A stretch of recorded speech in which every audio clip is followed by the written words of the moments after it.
여러분 안녕하세요. 반갑습니다. 매주 금요일마다 여러분 안녕하세요. 반갑습니다. 네? 매주 금요일마다 매주 금요일 오후 4시에 시작되는 신학자 토크 시간이 되었습니다. 한 주 한 주 우리가 말씀을 들을 때 신학자 토크에 참여하는 우리 교수님들뿐만 아니라 이 방송을 들으시는 우리 모든 성도들에게도 큰 은혜와 위로가 될 줄로 믿습니다. 지난 3월 6일 시작한 이번에 신학자 토크는 지난주까지 7번에 걸쳐서 진행이 됐습니다. 잘 아시듯이 마태복음 8장, 9장, 10장, 11장, 12장 그리고 지난주에 13장, 14장.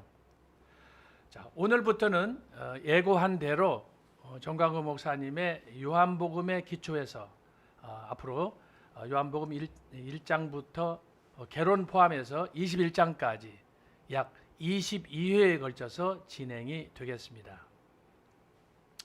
말씀이 계속 될 때마다 우리가 한 3년여 기간 동안 정광호 목사님의 말씀표에 나타난 말씀을 묵상을 했는데 말씀마다 하나님께서 우리에게 주시는 그 말씀의 깊이와 도전이 정말 심오하다고 하겠습니다.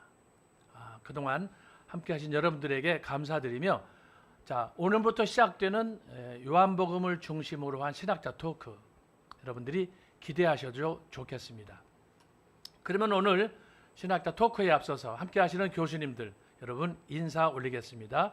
저의 오른쪽으로 손원배 교수님이십니다. 그리고 왼쪽으로 변순복 교수님 나오셨습니다. 그리고 김철용 교수님 나오셨습니다. 그리고 오늘 저 서희환 교수 여러분과 함께합니다. 말씀드렸지만 지난 7주 동안에는 왕이신 예수 그리스도 이 말씀을 중심으로 마태복음 1장 족보로부터 14장까지 이렇게 우리가 말씀을 다루었습니다. 오늘부터 시작되는 요한복음 전체 이 말씀을 우리가 다룰 텐데 오늘은 개요로 서론적으로 말씀을 나누도록 하겠습니다. 그러면 먼저 정광훈 목사님의 말씀 듣고 바로 시작하겠습니다. 요한복음을 이제 상고할 텐데 we look at the book of John once 1장 again. 따라서 요한복음 예수 In chapter 1 it was Logos Jesus. 예수님은 존재의 제일 원인이야. That Jesus is the very 그 first cause 존재의 of all 제일 beings. 원인이 이 자리에 와 계십니다. And that unprecedented being, he is 기가 here 막히게, today. 기가 And this is astonishing. 창세기 1장에 빛이 뭐하라. And he said, let there be light in Genesis 그렇게 chapter 1. 말했던 바로 그 사람이 The man who said that, 오늘 여기에 와 있다. that he's right here at the spot today. 그야 그때 창세기 1장에 있으라 하는 그 예수가 So that Jesus who said, let 여기 there be, 계시니까 because he is here. 그 동일한 말씀으로 주님이 예배 중에 한 번만 말해주면 And with the message of the same content, 암병은 날까 날까 if he says his words today, will your illness 문제는 be healed? 해결돼야 돼. Will your problems be solved 싹 today? 해결돼. Yes, it will be solved. 시온에 데려가야 돼. That you're going to be having a Zion's 이거는 highway. 가상도 아니고 상상도 아니고 And it's not even imagination or 현실이에요, 현실. an untrue fact, but it is the 이걸 reality. 모르니까 인간들이 교회를 안 나오는데. It is because you don't know about this that you do not. 따라해봐. 로고스 So 예수. let us follow after Logos Jesus 다시요. 혼인잔치 예수.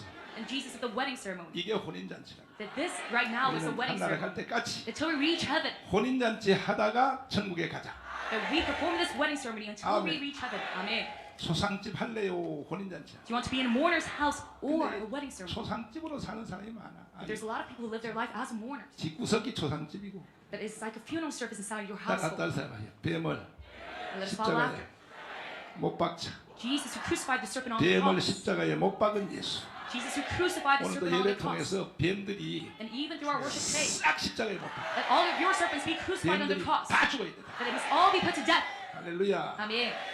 자, 따라서 합니다. 생수 예수. And Jesus is the living water. 우물가에 우물가에 The woman at the well. 하늘로부터 생수가 내려올지. Let the living water come down from heaven. 따라서 베데스다 예수. Let's follow after Jesus of Bethesda. 신나 신나. How exciting!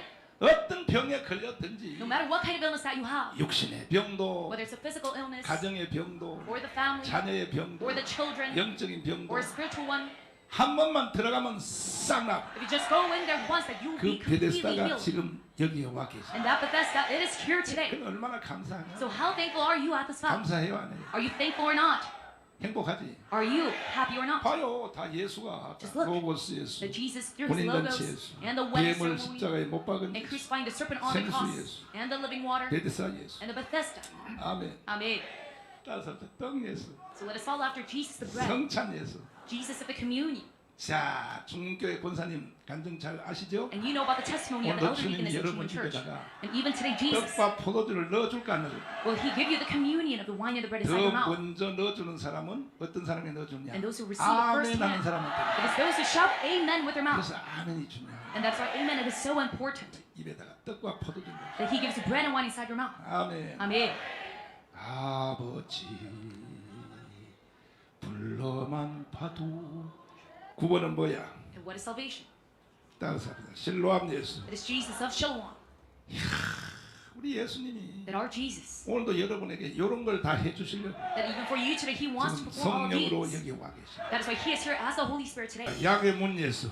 And let's follow after the door of 자, 지난주 설교 잘 들으셨죠? the sheepfold. Have you listened to? 진짜 잘 들어요. 그러니까 지금 천국 가 있는 그 영혼들은 천국에서 now, 영원히 사는 게 The 아니에요. spirit and soul in heaven, they do not live 주님이 eternally there in 재림할 heaven. 때 다시 같이 내려와요. But when Jesus has the second coming, 왜 they will come 내려오느냐 down together. 하면은 Why so? 우리를 부활시키려고. Because in order to resurrect us, that is why. 할렐루야. Amen. 그러니까 여러분과 제가 언젠가는 부활한단 말이에요. And that is why we will surely one day resurrect. 그럼 예수 안 믿는 사람은 지금 about those 죽어서 어디가 있어? 지옥. Believe they're right now in hell. 지옥 가 있는 영혼은 이 땅으로 돌아올까 안 돌아올까? And how about the spirit and souls in hell? 안 돌아오지. Do you think they will come back 뭐가 to 돼야 earth? 내는 지옥 간 영혼도 데려와요. 그러니까 십자가가 뭐냐? Then what is the cross? 하늘의 미랄이 땅에 떨어져 죽지 아니하면 이것은 And if it 뭐냐? remains 주님이 alone. 십자가에 죽는다는 뜻이고 It says 십자가에 죽는다는 뜻에 대한 that falls into the 핵심, ground.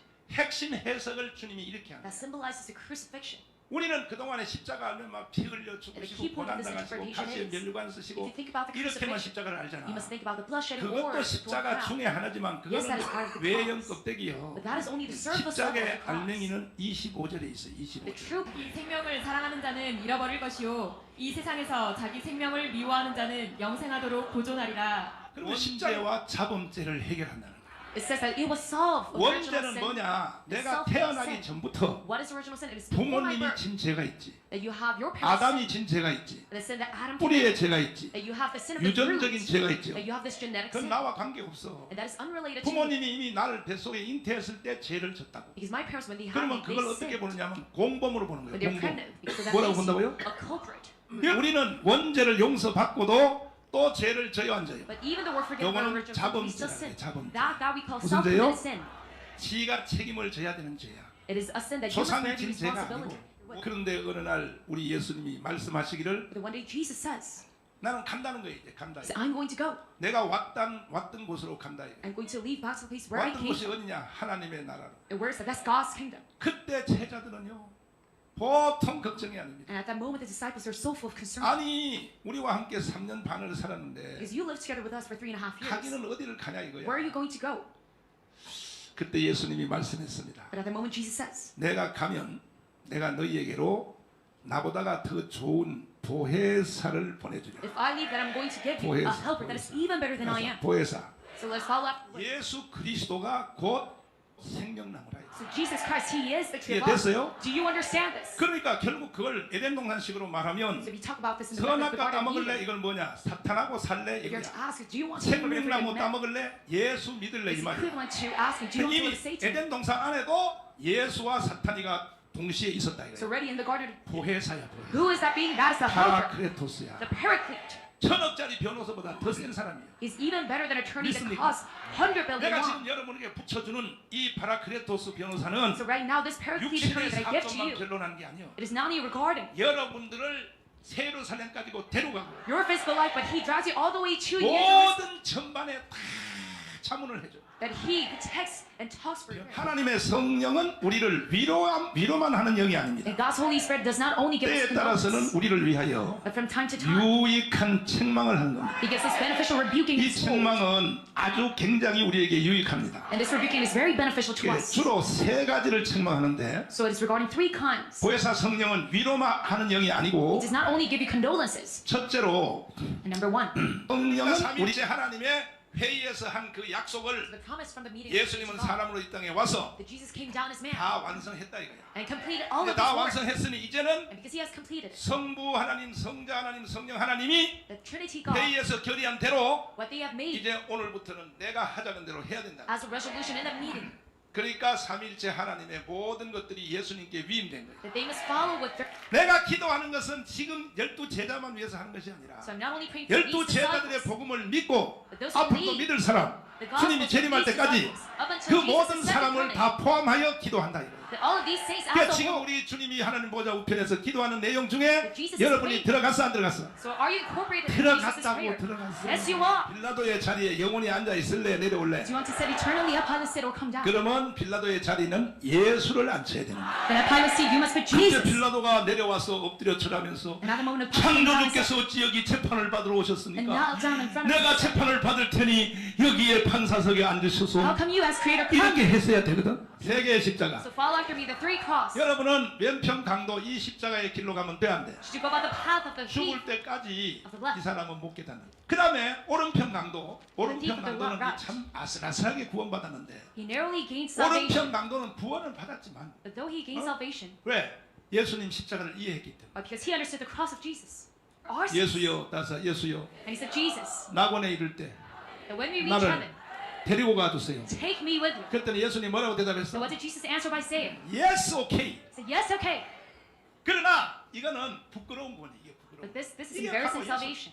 죽기 직전에 예수 믿었습니까? Because it is right 이 before his 사람이 death that he 바로 believed in Jesus. 지옥 가려고 쳐다보니까 지옥불이 너무 펄펄펄펄. He is just like the person who looked at hell, and it looked way too painful and hot. 그래서 에이 천당이나 가야겠다. 천당을 봤더니 Oh, I'm rather go to 세상에 heaven. 천당에는 거기에 But my goodness, at 사람 heaven, 제일교인들이 꽉 차가지고 it was filled by the saints of Saddam Church. 예루살렘 예루살렘 그만 시간 관계에서 그만 세상 모든 수고 끝나 우리 장막 벗고서 모든 근심 걱정 사라진 뒤에 주를 뵙 성도 함께 멸류관을 쓰기라 새 예루살렘에서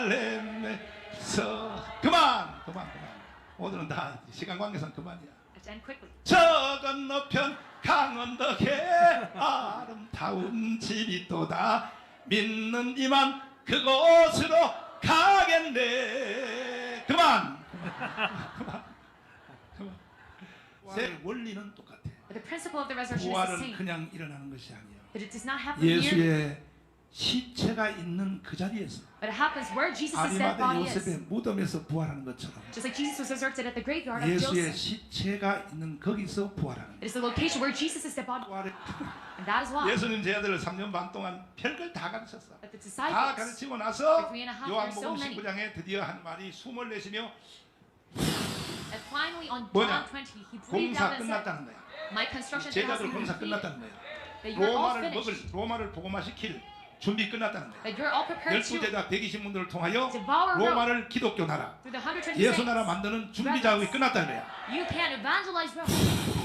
So he breathed out 끝났다. and said, "It is finished." To you, 여러분의 삶의 현장에 it is. 문제가 일어나기 전이었죠. Before 문제가 일어나기 전에 예수님은 바로 그 현장에 먼저가 있다는 before problem 거예요. happens, Jesus is already there at the 아멘이십니까? spot. Let's say amen. 병원에 입원했다. And if someone's 입원하기 hospital, 전에 이미 주님은 병실에 먼저 가 있어. even before you're hospitalized, Jesus is at the hospital 할렐루야. bed. Amen. 사업이 부도났다. And if you go bankrupt, 부도나는 그 현장에 예수가 먼저 가 있다 that 이거예요. Jesus already.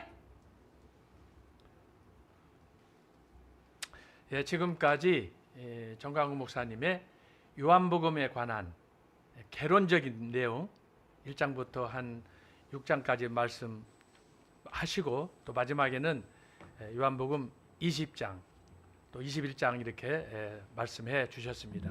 내용이 너무 방대하기 때문에 중간중간 발췌해서 말씀을 주셨습니다. 우리가 지난주 말씀드린 것처럼 7주 동안은 마태복음에 기초한 물론 1장부터 쭉 다뤘고 이번 학기에는 3월 6일 이후로 7차례 마태복음에 대해서 다뤘습니다. 여러분 들으시면서 정광훈 목사님의 말씀을 다루시는 방식 또 그 깊이 이런 다양한 관점에서 여러분들이 말씀을 보셨을 텐데 정말 일반적인 목사들, 신학자 포함해서 방식이 다르고 깊이가 다르다라는 것을 여러분이 아마 절감하셨을 겁니다. 그런데 역시 우리가 개론적으로 조금 들어봤지만 정광 목사님의 말씀의 이 접근 방식이나 특별히 그 말씀의 내용은 보통 설교의 이유와 다르다라는 어떤 면에서 3차원, 4차원의 설교를 정광 목사님이 주신다라는 것을 깨달을 수 있습니다. 자, 오늘 또 몇 시간 그렇습니다마는 손은배 교수님께서 요한복음에 나타난 전반적인 개요 오늘 먼저 말씀을 주시도록 하겠습니다. 잘 계셨죠? 제가 목이 좀 쉬어 있네요. 정광 목사님 21개의 설교를 이렇게 맛만 봤는데요. 조금 전에 서유한 교수님 말씀하신 것처럼 이제 다음 주부터 이렇게 한 장씩 매번 계산해 보니까 대략 연말까지 요한복음 우리 정광 목사님의 설교를 해야 될 것 같아요. 그래서 여러분들도 이게 느긋하게 마음 먹으시고 그렇게 함께 들어주시면 감사하겠습니다. 우리 정광 목사님의 설교가 어때요? 여러분, 여러분들이 다 느끼시겠지만은 정광 목사님의 설교가 이렇게 진짜 이렇게 은혜롭고 구수하고 근데 오늘 또 특별히 이제 설교 요약에서 이렇게 듣기에는 찬송하실 때도 너무 이렇게 희한하죠. 우리 정광 목사님이 찬송을 하시면 희한하게 이 마음이 울리고 영혼이 울려요. 정말 뭐 특별히 뭐 이렇게 다른 뭐가 있어서 뭐 음악성이 뛰어나시고 뭐 그런 게 아니고 그냥 깊은 성령의 은혜라고 해야 될까 아니면 하늘에서 내려오는 어떤 신령한 그런 기쁨이라고 그럴까요? 어쨌든 그런 걸 느끼는데 아마 여러분들도 다 함께 느끼셨을 줄 그렇게 생각이 됩니다. 그래서 오늘은 이제 요한복음 이제 다음 주에 이제 요한복음 개요 들어가는데요. 요한복음 1장 들어가는데 오늘 요한복음 개요 우리 이제 세 분 교수님과 함께 제가 개요 중에 개요로 제가 간단하게 또 말씀드리고 이어서 우리 교수님들께서 말씀해 주시겠습니다. 파워포인트 한번 올려주실까요? 요한복음의 개요입니다. 저자는 예수님의 12제자 중에 하나인 사도 요한입니다. 사도 요한.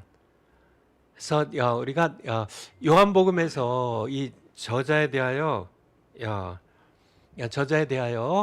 이렇게 살펴볼 수 있는데 요한복음 21장 24절 한번 찾아봐 주세요. 요한복음 21장 끝장이죠. 24절 보면 저자에 대한 얘기가 나와요. 이 일을 증거하고 이 일을 기록한 제자가 이 사람이라. 그러니까 이제 요한복음의 모든 것들을 기록한 제자가 이제 12제자 가운데 바로 요 제자가 이 사람이라. 그렇게 이제 저자에 대한 말씀하고 있는데 이 제자가 누구냐면 조금 19절 넘어가 볼까요? 19절에 보면 이제 예수님께서 베드로에게 사실 15절부터 예수님께서 네가 나를 사랑하냐고 그렇게 세 번 물으시죠. 그 다음에 이제 예수님께서 베드로가 어떻게 순교할지에 대하여 말씀하세요. 그래서 이게 19절이 그 얘기입니다. 이 말씀을 하시면 베드로가 어떠한 죽음으로 하나님께 영광을 돌릴 것을 우리 전승에 의하면 베드로는 거꾸로 십자가에 못 박혀 죽으셨죠. 이렇게 십자가에 못 박혀 죽을 것에 대해서 예수님께서 18절에 말씀하시거든요. 그래서 이제 그렇게 내가 복음 전하다가 순교할 것이라고 말씀하셨는데 베드로에게 이렇게 말씀하시니까 20절에 베드로가 돌이켜 나는 그럼 그렇게 순교하면 예수님의 사랑하시는 그 제자, 그는 이제 예수님 요 제자를 봤거든요. 그래서 20절이에요. 그는 만찬 속에서 예수님의 품에 의지하여 주여 주를 파는 자가 누구오니까 묻던 자러라. 20절요 좀 올려주세요. 바로 이 제자가 누구일까요? 이 제자가 예수님의 품에 의지해서 주여, 예수님이 요한복음 13장에서 말씀하시거든요. 너희 중에 나를 팔 자가 있을 것이라고, 12 제자 가운데. 그때 이제 요 제자가 만찬석에서 음식을, 6월절 만찬이죠. 만찬석에서 예수님의 품에 의지하여 묻던 자예요. 바로 요 제자가 아까 봤던 24절에 요한복음을 기록한 제자입니다. 13장을 한번 가보죠. 요한복음 13장 21절부터요. 예수께서 이 말씀을 하시고 심령에 민망하여 증거하여 가라사대 내가 진실로 너희에게 이르노니 너희 중 하나가 나를 팔리라 하시니. 22절에 제자들이 아마 충격을 받았겠죠. 그러면 막 돌아보면서 누가 예수님을 바로 하고 이제 이렇게 충격과 분노 가운데 이제 서로를 노려봤을까요? 23절에 예수의 제자 중 하나 곧 그의 사랑하시는 제자가 예수님의 품에 의지하여 누웠는지라. 시몬 베드로가 머리짓하여 말하되 말씀하신 자가 누구인지 말하라 한대. 25절에 그가 예수의 가슴에 그대로 의지하여 말하되 주여 누구오니까. 바로 이 제자가 우리가 아는 대로 사도 요한이라는 것을 말씀드리려고 이렇게 구절을 봤습니다. 근데 조금 여러분들이 23절로 한번 다시 한번 가볼까요? 근데 이 사도 요한이 예수님의 품에 의자에 누웠는지라. 지금 아까 21장에서 봤던 것처럼 만찬석이거든요. 음식을 먹거든요. 또 예수님께서 밑에 보면 떡을 찍어서 만찬석에 떡을 찍어서 가룟 유다에게 주시잖아요. 근데 그 당시에 이 문화적인 습관을 여러분들이 좀 이해를 하셔야 돼요. 그 당시는 이렇게 의자에 앉아서 식탁이 있고 의자에 앉아서 식사를 한 게 아니고 누워서요.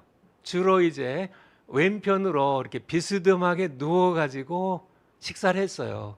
그래서 최후의 만찬, 6월절 최후의 만찬 예수님이 제자들하고 식사했을 때도 이 표현에 보면 예수의 품에 의자에 누웠는지라. 이 표현 그대로 예수님과 12 제자들이 이렇게 비스듬히 누워가지고 식사를 한 겁니다. 그래서 이 사도 요한이 바로 예수님 이렇게 다 이렇게 왼편으로 주로 이제 왼편으로 누웠겠죠. 일반적으로 이렇게 하니까. 그래서 예수님 바로 이제 앞에 왼쪽으로 비스듬히 누워서 만찬을 함께 들었던 거죠. 상식적으로 이렇게 알아두셨으면 좋겠고요. 누웠는지라 그것을 파워포인트로 한번 다시 한번 돌아가 보겠습니다. 그래서 저자는 사도 요한이고요. 두 번째 저작 연대는 전통적 견해인데요. 조금씩 차이는 있지만은 대략 주후 70년 예루살렘 함락 후는 거의 일치하고요. 그리고 이제 도미티아누스 로마 황제죠. 말기 95년에서 96년경 밤모습 유배 생활을 마치고 에베소에서 소아시아죠. 지금 터키 지역 투르키예라고 터키 이름이 바뀌었죠. 투르키예의 좀 이렇게 서쪽에 있는 소아시아 지역의 한 도시에서 에베소에서 기록되었다는 것이 전통적인 견해입니다. 목적은 무엇인가? 독자들에게 예수님이 누구이신가? 하나님의 아들 그리스도이심을 증언하고 예수님을 믿어서 구원에 이르도록 하기 위하여 기록되었다고 그렇게 사도 요한이 직접 거기에 기록을 했어요. 요한복음 20장 30절 한번 보죠. 요한복음 20장 30절. 요한복음 20장 30절. 20장의 끝에 두 절인데요. 바로 예수께서 제자들 앞에서 이 책에 기록되지 아니한 다른 표적도 많이 행하셨으나 31절 오직 이것을 기록함은 요한복음을 기록함은 너희로 예수께서 누구예요? 하나님의 아들 그리스도이심을 믿게 하려 하며. 그래서 요한복음에 물론 창세기부터 요한계시록까지 전부 예수님이 누구이신가에 대한 책이지만은 요한복음에는 아예 딱 왜 요한복음을 기록했는지를 딱 못 박아서 이렇게 기록하고 있습니다. 읽는 우리로 하여금 예수께서 누구이신지 하나님의 아들이에요. 하나님의 아들, 참 살아계신 창조주 한 분이신 참 하나님 아들 그리스도이심을 믿게 하려 하며 또 믿으면 어떻게 되죠? 믿고 그 이름을 힘입어 생명을 얻게 하려 함이니라. 구원받게 하려고요. 그래서 여러분들이 요한복음을 읽을 때 예수님이 누구이신지를 깨닫게 되고요. 하나님의 아들 그리스도께서 우리와 십자가에 피 흘려 죽으셨구나.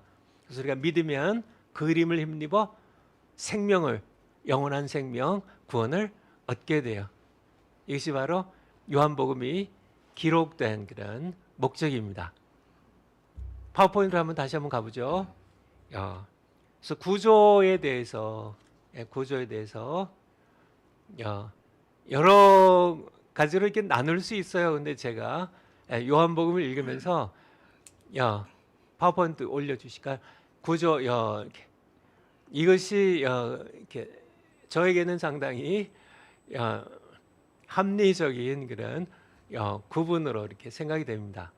그래서 구조는 1장 서문 그리고 2장에서 가나 혼인 잔치에 포도주로 물로 포도주 만드는 이적부터 시작해 가지고요. 11장에 죽은 나사로 4일 동안 죽어서 썩어 냄새가 진동하는 그런 나사로를 살리시는 이 표적까지 7표적을 2장부터 11장까지 해요. 그리고 12장에서 이제 예수님께서 하늘에 땅에 떨어지는 미랄에 대해서 말씀하시거든요. 그러시면서 인자가 영광 얻을 때가 왔다고 영광 얘기를 하십니다. 십자가를 통해 영광의 길입니다. 십자가를 통과하여 부활의 영광에 나가는 이것에 대하여 12장부터 20장까지요. 그리고 21장이 이제 굉장히 중요한데요. 다시 갈릴리 해변에 가셔서 내 양을 먹이라고 그렇게 3번 소명을 주십니다. 그래서 이렇게 나눠 봤는데요. 파워포인트 다음 거요. 요한복음의 특징입니다. 요한복음의 특징 첫 번째 특징이 좀 그러니까 이미 공관복음 3권이요. 마태, 마가, 누가복음 이 공관복음이라는 것은 이미 여러분들 아시겠지만은 같은 관점에서 시납틱이라고 그러죠. 영어로는 같은 관점에서 본 3권의 복음입니다. 그래서 마태, 마가, 누가복음은 진행이 좀 비슷해요. 중복되는 게 많고요. 그래서 물론 독자들이 좀 이렇게 따로 이렇게 되어 있지만은 이것을 공관복음 3권이 이미 기록되어서 회람되고 있었기 때문에 요한복음은 또 한참 뒤에 대략 한 세기 정도 뒤에 쓰여지기 때문에 중복되는 그런 예수님의 탄생, 예수님이 요단강에 세례 받으신 것, 또 마귀에게 시험 받으신 것, 또 뒤로 최후의 만찬, 유월절 만찬, 겟세마네 동산, 승천에 대한 말씀 요한복음에는 없어요. 대신 또 공관복음에 들어가 있지 아니한 혼인 잔치, 또 니고데모의 대화에 성령으로 거듭남에 대하여 수가성에 사마리아 여인에 대하여 나사로에 대하여 또 제자들의 발을 씻어주신 사건에 대하여 보혜사 성령님에 대하여 그리고 17장에 대제사장의 기도에 대하여 요한복음에만 기록이 되어 있습니다. 그런 특징이 있고요. 두 번째 중요한 건 아니지만은 공관복음보다 예루살렘 중심의 말씀이 많다는 거예요. 유월절에 대한 말씀이 요한복음에 3번 나오는데요. 2장 13절. 한번 볼까요? 2장 13절. 2장 13절. 6월절 이제 예수님의 공생애 이제 30살쯤 되셔서 이제 공생애를 시작하시는데 공생애 맨 처음에 이제 초창기가 되겠죠. 공생의 첫 해가 되겠죠. 유대인의 유월절이 가까운지라 예수께서 예루살렘에 올라가시고요. 6장 1절. 6장 1절. 요한복음 6장 1절. 요한복음 6장 1절.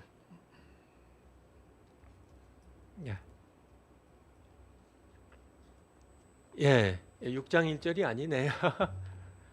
야, 여기 어디에 나오죠? 혹시 6장 1절이 아니라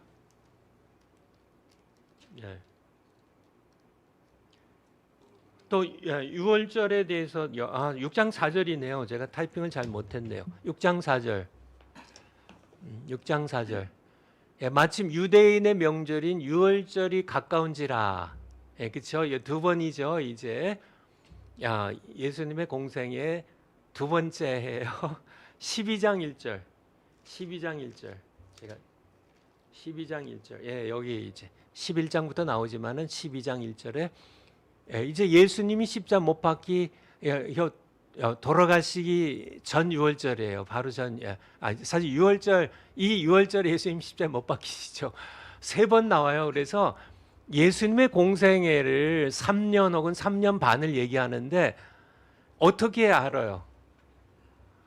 바로 예수님의 공생애에 6월절이 3번 있었기 때문에 3년 예수님의 공생애 3년이 여기서 나온 겁니다. 여러분들이 그냥 상식으로 알아두시라고 말씀드렸고요. 파워포인트를 한번 다시 한번 가볼까요? 그래서 예수님께서 명절에 예루살렘에 올라가신 게 5장 1절 보면은 또 명절 어떤 명절에 대해서 명절 어떤 명절이었는지 말씀 안 하고 계시지만은 명절에 대해서 얘기하시고 또 7장에 보면 초막절에 대해서 얘기하시고요. 10장에서는 수전절에 대해서 한우카라 그러죠. 이런 절기들이 요한복음에 이렇게 많이 나와요. 이때마다 예수님께서는 어디 계셨을까요? 예루살렘에 계셨어요. 그래서 다른 공간 복음들보다 이 요한복음에 예루살렘 중심의 말씀이 많다는 게 또 하나의 특징이고요. 세 번째는 물론 많이 있지만은 제가 중요하다고 생각되는 건 4개만 꼽았는데요. 하나님을 아버지로 30번 이상 부르셔요. 130번. 죄송합니다. 자꾸 제가 정신이 없이 하네요.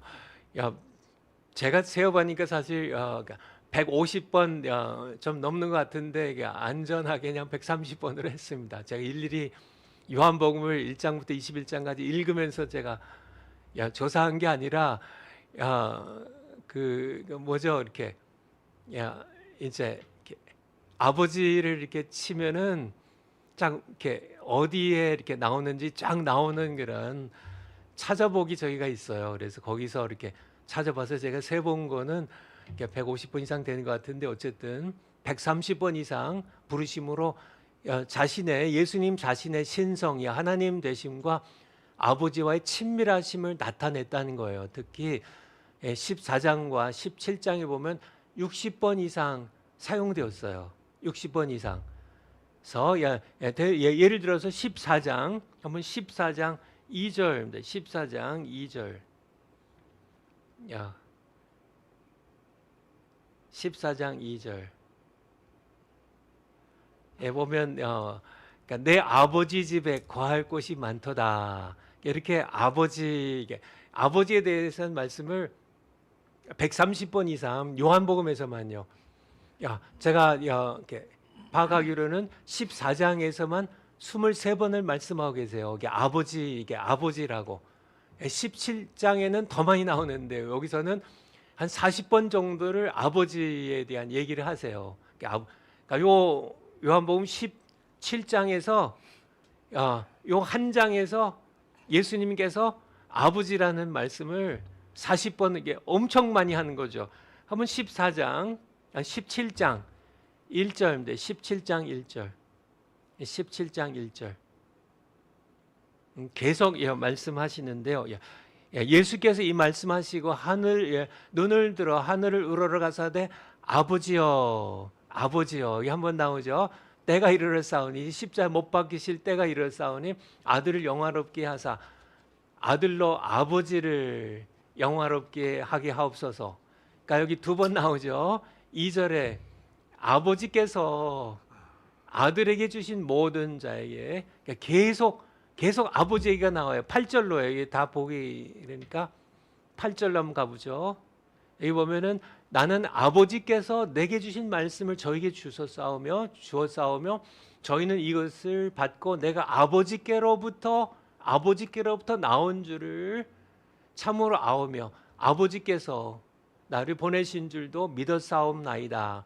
여기 한 절에서만 3번 나오죠. 아버지. 그래서 예수님께서는 그러니까 성부 하나님, 삼일체 하나님 가운데 성부 하나님의 성자 하나님, 아들 하나님이심을 또 친밀함을 이렇게 요한복음에서만 130번 이상 그리고 17장에서만 40번을 아버지를 말씀하게 해서 이게 정말 얼마나 성부 하나님과 성자 하나님 사이가 가까웠는지 아버지께서 참 아들을 영화롭게 하시고 아들로 아버지를 영화롭게 하옵소서. 그렇게 참 계속 아버지를 얘기했죠. 그리고 또 마지막으로 예수님께서 요한복음의 특징 가운데 하나인데 여러분들 읽으시면서 또 여러분들도 발견한 분들이 꽤 있으시겠지만은 예수님은 계속 뭘 말씀하시냐면은 아마 제가 알기로 60번 이상 말씀하시는데요. 아버지께서 나를 보내셨다는 나를 보내신 자, 아버지죠. 나를 보내신 자를 아는 것, 계속 나를 보내셨다는 아버지께서 나를 보내시고 이 말씀을 계속 하고 계신데 한번 5장 24절 몇 군데만 보겠습니다. 그냥 5장 24절. 내가 진실로 너희 이르노니 내 말을 듣고 또 나 보내신 이를 아버지가 나를 보내서 내가 왔다. 이 말씀을 60번 이상 하고 계세요.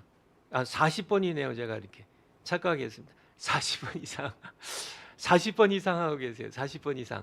30절로 5장 30.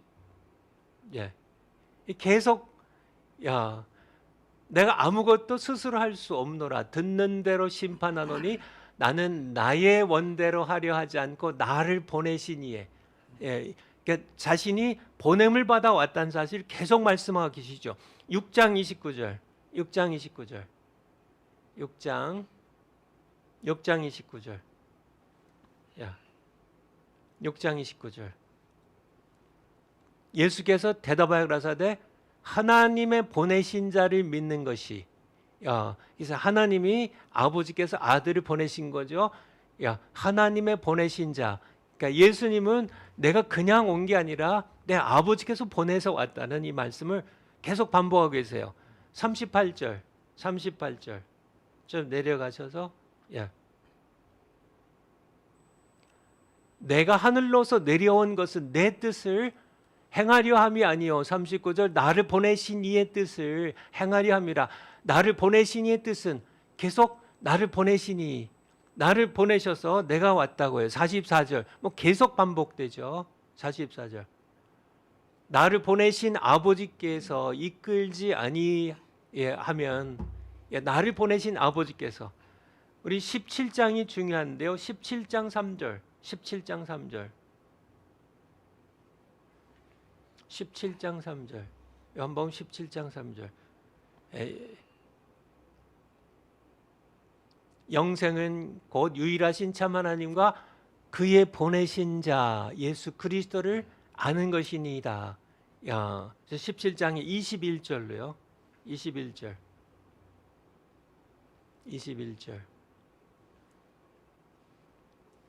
아버지께서 내 안에 내가 아버지 안에 있는 것 같이 저희도 다 하나가 되어 우리 안에 있게 하사 세상으로 아버지께서 나를 보내신 것을 믿게 하옵소서. 이게 굉장히 중요한 그러니까 세상이 그러니까 예수님이 누구이신지 그냥 마리아의 아들이 아니고, 그렇죠? 그냥 이렇게 보통 사람이 아니라 하나님의 성부 하나님께서 보내서 오신 그의 아들이심을, 보내심을 받고 오신 분이에요. 하늘에서요. 성부 하나님께 이거로 세상이 알고 믿게 하옵소서 하는, 굉장히 중요한 말씀이죠. 23절 여기서도 또 말씀하시죠. 곧 내가 저희 안에 아버지께서 내 안에 계셔서 저희로 온전함을 이루어 하나가 되게 하려 함은, 교회가 하나 되어야 함은 아버지께서 나를 보내신 것과 또 나를 사랑하심 같이 아버지께서 나를 보내신 것과, 이거를 우리가 아는 것, 믿는 것이 굉장히 중요해요. 굉장히 중요해요. 그래서 파워포인트를 한번 20 파워포인트를 가져. 그래서 제가 40번 이상 나오는데요. 이 말씀이 나를 보내시니, 아버지께서 나를 보내셔서 내가 왔다, 이 말씀이. 그런데 보내심을 받는 것이 얼마나 중요한지를 반복이죠. 우리 정광훈 목사님이 반복해서 설교하시는데, 반복한다는 것이, 중요한 것은 반복하고 반복하고, 예수님이 아버지의 보내심을 받아 본인이 오셨음을 이 요한복음에서 40번을 반복하는 건 엄청 중요하다는 거죠. 엄청 중요한 겁니다. 엄청 중요한 거죠. 그래서 보내심을 받는 것이 얼마나 중요한지 가르쳐 준다는 말씀이에요. 그러니까 이 사도라는 뜻이 아포스톨로스라는, 이 사도라는 뜻이 보내심을 받은 자라는 뜻이거든요. 보내심을 받은 자예요. 그러니까 사도들. 그래서 20장 21절 한번 볼까요? 요한복음 20장 21절. 요한복음 20장 21절. 요한복음 20장 21절. 예수께서 또 가라사대 너희에게 평강이 있을지어다. 아버지께서 나를 보내신 것 같이 나도 너희를 보내노라. 그래서 사도가 되는 겁니다. 이게 보냄을 받았기 때문에. 오늘날도 우리를 예수님께서는 숨을 내쉬며 가라사대 22절에 성령 받고, 우리를 성령 받으니, 여러분 성령 받으면 다 보내세요. 세상으로. 여러분들이 사도들처럼 우리가 예수님이 나를 위해 보내심을 받아 오신 것처럼 여러분들도 어두운 세상을 향하여 보내심을 받아 가는 것이 매우 매우 중요합니다. 보내심을 받지 않았으면 예수님 오시지 않았을 거고요. 우리는 모두 죄악 가운데 죽었을 텐데요. 예수님이 보내심을 받아 오셨기 때문에 우리가 사는 것처럼 우리도 또 나도 너희를 보낸다고 말씀하시는 이 명령의 중요성을 여러분들이 깨달으셨으면 좋겠어요. 파워포인트 다음 거요. 마지막으로 정광훈 목사님의 요한복음 설교에 대하여 여러분들이 이미 요약에 대해서 좀 이렇게 요약해 주신 건 들어서 좀 파악하고 계시겠지만은, 또 전에 우리 정광훈 목사님 설교 들으시고 다 파악하고 계시겠지만은 간단하게 좀 요약하면, 첫 번째, 정광훈 목사님은 이성의 통로로, 생각의 삼대 통로에 헬레니즘이 있고 헤브라이즘이 있죠. 오직 성령의 통로가 있습니다. 정광훈 목사님은 그러니까 이성의 통로로 성경 해석하지 않고요. 여러분 다 아시죠? 정광훈 목사님 공부를 아예 하지 않으셨어요. 그래서 이성의 통로로 이렇게 성경 해석할 그런 아무 준비가 돼 있지 않습니다. 그리고요, 우리 정광훈 목사님 너무 병도 고치고 이적도 행하지만은 여기 집착하지 않으세요. 늘 뭐 성령의 나타남으로 늘 설교하시고 하신 것처럼 오직 성령의 통로로 요한복음을 해석한다는 거고요. 왜 그럴까요? 오직 성령만이 하나님의 일을 아시기 때문입니다. 성경 구절을 거기 찾아보면 하나님의 일을 성령만 아신다고 그렇게 고린도전서 2장에 나와 있어요. 좀 시간이 많이 가서 좀 찾아보는 건 생략하도록 하겠습니다. 두 번째, 정광훈 목사님은 성경 전체를 창세기부터 요한계시록까지 66권을 요한복음 5장 39절에 너희가 성경에서 영생을 얻는 줄 알고 성경을 상고하거니와 성경은 곧 내게 대하여 증거하는 것이라고 예수님 말씀하셨잖아요. 예수님 직접 말씀하셨습니다. 창세기부터 요한계시록까지 모든 성경은 나를 증언하게 하여 내가 하나님의 아들 그리스도이고 나를 믿어서 구원을 받게 하려고 나를 중심에서 쓰여졌다고 예수님이 말씀하셨어요. 요한복음 5장 39절에. 정광 목사님 자주 말씀하시고 찾아보는 성경 구절이죠. 특별히 구약에 창세기부터 말라기까지가 929장이거든요. 그중에 정광 목사님이 가장 중시하는 성경 구절이 뭘까요? 성경 장이 어딜까요? 창세기 1장이죠. 창세기 1장이 정광 목사님이 가장 중시하는 창조로 나타난 그리스도. 참, 빛이 있으라시면 빛이 있었고 그 말씀하셨던 분, 뭐 계속 말씀하시는, 이게 창세기 1장에서 다 나오는 거잖아요. 그리고 신약 성경 260장 가운데는 요한복음 1장을 서 로고스 예수입니다. 로고스 존재의 제1원인 이게 요한복음 1장에서 나오는 거죠. 굉장히 중시하는 그런 정관 목사님, 요한복음 설교를 정말 굉장히 중시한다는 그런 말씀드리고요. 마지막으로 세 번째 요한복음에서 예수님은 자신을 나는 무엇이다, 나는 생명의 떡이다, 나는 세상의 빛이다, 나는 양의 문이다, 나는 뭐 이렇게 나는 무엇이다, 길과 진리 생명이다, 참 포도나무다 이런 말씀으로 뭐 들으셨을 거야 아마 에고엠이라고 에고엠이 나는 이다, I am이라는 그런 이게 영어로 이렇게 번역이 되는 나는 무엇이다라고 말씀하셨는데 정광 목사님은 이것을 넘어서 가지고요. 넘어서서 이 다역에 이제 정훈 목사님 설교 가운데 나오죠. 생명의 떡도 이제 나와요. 근데 1장부터 해 가지고 로고스 예수, 혼인 잔치의 예수 이렇게 쭉 이제 쭉 나가는데요. 정광 목사님이 이제 나는 무엇이라고 얘기하신 이 말씀에 근거해 가지고 21번의 설교를 이제 하시는데 다음 주부터 하나씩 우리 정관 목사님의 설교를 이제 한 장에 하나씩 계속 다음 주부터 살펴보게 될 것입니다. 감사합니다. 지금까지 손은배 교수님께서 요한복음의 전체적인 개요 말씀해 주셨습니다. 너무나 잘 정리된 말씀으로 우리가 쉽게 요한복음을 이해할 수 있도록 설명해 주셨습니다. 그 내용을 여러분이 저자 그리고 사도 요한이 요한복음을 저술한 저술연대 또 목적 그 구조 등등으로 이렇게 개괄적으로 말씀을 해주셨는데 여러분들이 오늘 선 교수님이 주신 말씀 중에 우리가 기억해야 될 것은 요한복음을 통해서 주시는 그 특징이 뭐냐라고 하는 것이 아주 중요합니다. 이걸 직접 성경을 읽으시면서 하나하나 대표적으로 예수님이 하나님을 아버지라고 부르신 것, 또 내가 아버지로부터 보냄을 받은 그 말씀, 결국은 이것은 성부와 성자와의 일치, 하나됨을 설명해 주신 건데 이걸 교수님께서 꼼꼼하게 성경 말씀을 다 읽으시면서 체크해서 횟수까지 말씀해 주셨습니다. 이거 쉽지 않아요.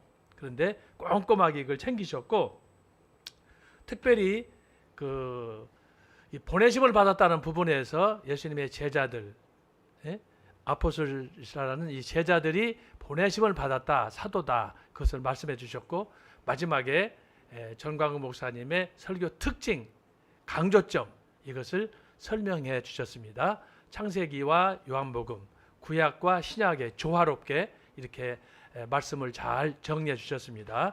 자, 이 시간에는 변순복 교수님께서 구약적 관점에서 또 요한복음을 우리가 이해하도록 또 도와주시겠습니다. 반갑습니다.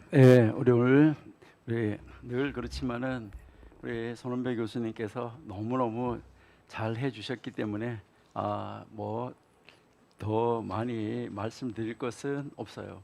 그렇지만 이제 저는 정광 목사님 설교 요한복음 1장에서 21장까지 설교를 제가 한번 다 들어봤습니다.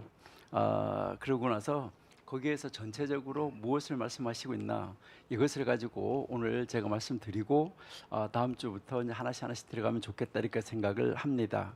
예, 먼저 요한복음 어떤 책인가 이제 그래서 오늘 이제 우리가 뭐 이제 손은배 교수님께서도 말씀하셨는데 우리가 요한복음을 공부하기 전에 먼저 한 가지 질문을 우리가 해야 되는데 그것은 요한은 왜 이 복음서를 기록했냐 하는 것이죠. 그래서 아까 20장 31절 말씀을 하셨어요. 그래서 요한복음은 처음부터 끝까지 오직 단 하나의 목적을 위해서 기록된 책이 아닌가. 그래서 그것은 뭐냐면 예수님이 그리스도이시다 하는 것을 믿게 하는 거, 그리고 그 믿음으로 생명을 얻게 하는 거, 이것이 요한복음을 기록한 목적이다 하는 것을 우리가 잘 공부했습니다.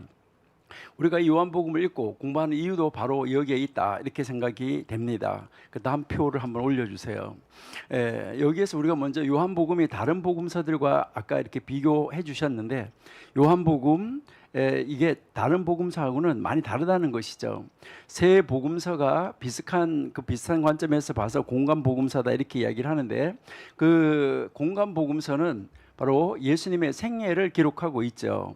마태복음은 아브라함의 족보에서 시작하고 마가복음은 세례 요한의 사역에서 시작을 하고 누가복음은 세례 요한의 탄생 예고에서부터 시작을 합니다. 그런데 이 요한복음은 어디서 시작합니까? 정원 목사님 설교에서 나타나는 것처럼 태초에로 시작합니다. 태초에 말씀이 계시니라. 바로 창세기 1장 1절과 같은 말로 시작하고 있다는 것이죠. 태초에 하나님이 천지를 창조하시니라. 그래서 요한은 처음부터 선언이에요. 예수님은 역사 속에 등장하신 어떤 한 인물이 아니라 태초부터 계셨던 분이시다. 이것이 요한복음 전체를 관통하는 핵심이라고 정관 목사님 설교에서 쭉 계속해서 말씀을 하시고 계십니다. 그래서 공간복음이 예수님의 생애의 흐름을 따라간다고 하면 요한복음은 예수님이 누구이신가 하는 그 본질, 정체를 깊이 파고드는 복음서라는 것이죠. 여기에서 요한이 사용한 그 핵심 단어가 바로 무엇입니까? 로고스죠. 바로 이 로고스라는 바로 그 단어입니다. 그래서 그 당시에 헬라 세계에서는 이 로고스라는 그 다음 거 한번 올려주세요. 이제 이 당시 헬라 세계에서는 이 로고스라는 개념으로 우주를 움직이는 근본 원리, 존재 원인, 우리 정광 목사님 말씀하신 대로 그것을 설명하려 했어요. 그리고 유대인들은 구약 성경에서 하나님의 말씀이 천지를 창조하고 역사를 이끄신다는 전통 속에서 살아왔어요.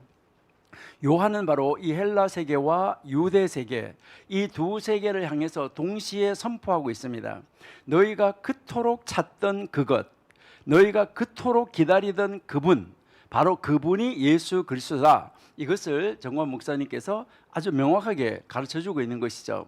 이 로고스에 대해서 우리가 다음 주에 요한복음 1장에서 자세히 한번 살펴보도록 하겠습니다. 그 다음 도표 한번 올려주시고요. 그리고 이것은 누가 언제 기록했는가 하는 것은 아까 우리가 서원배 교수님께서 요한복음 21장 24절을 들어서 사랑하는 자, 바로 예수님께서 사랑하시던 그 제자라고 이야기했는데 이것은 여러분이 잘 아신 대로 2세기의 교부 이레나이우스 이레의 그 교회 전통이 이 제자를 세베대의 아들 바로 사도 요한이라고 보고 이 전통을 따라가고 있습니다.